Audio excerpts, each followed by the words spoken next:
নমস্কার বন্ধুরা, সকলে কেমন আছেন? আজকে আপনাদের জন্য একটি শিব মন্দির দর্শনের উদ্দেশ্যে বেরিয়েছি। এটি হলো সোমরা পঞ্চায়েতের কানপাড়া গ্রাম।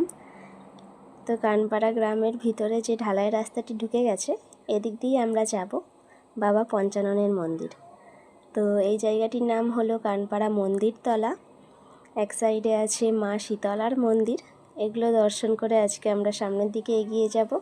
পুরো কানপাড়া গ্রাম থেকে বেরিয়ে পুরো কানপাড়া গ্রামের শেষে, যেখানে কোনো বাড়িঘর কিচ্ছু নেই, পুরো গ্রাম্য পরিবেশ, নির্জন, চুপচাপ, শান্ত, মনে একটা আলাদাই শান্তি পাবেন। একবার আসতে চাইলে আসবেন, খুবই ভালো লাগবে আপনাদের।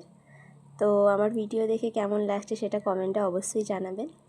সামনে তো শিব পুজো, অনেকেই করে থাকেন শিব পুজো। শিব পুজোতে আমরা করে থাকি আধ্যাত্মিক উন্নতি, মানসিক শান্তি ও অশুভ শক্তি দূর করার জন্য। তো এখানে এলে এই সমস্ত কিছুই অনুভব আপনারা করতে পারবেন। এই দেখুন, এটা হচ্ছে বাবা পঞ্চানন। তো এখানে নাকি এখানে শিবরাত্রির সময় খুব ধুমধাম করে পুজো হয়, খিচুড়ি ভোগও খাওয়ানো হয়। এছাড়াও আষাঢ় নবমী মানে উল্টো রথের দিনও এখানে বড় করে মেলা হয়, খুব ধুমধাম করে পুজোও হয় বাবা শিবের। তো সবাই যদি চান একবার দর্শন করে যেতে পারেন এবং আমার ভিডিওর মাধ্যমেও দর্শন করে আপনাদের মনস্কামনা জানাতে পারেন। তো কেমন লাগলো এই মন্দিরটা অবশ্যই জানাবেন। আজকে আমি একটি তেঁতুল কুড়িয়ে পেয়েছি, পাকা তেঁতুল, যেটি আপনাদেরকে দেখালাম। এটি হচ্ছে তেঁতুল গাছ, দেখতেই পাচ্ছেন।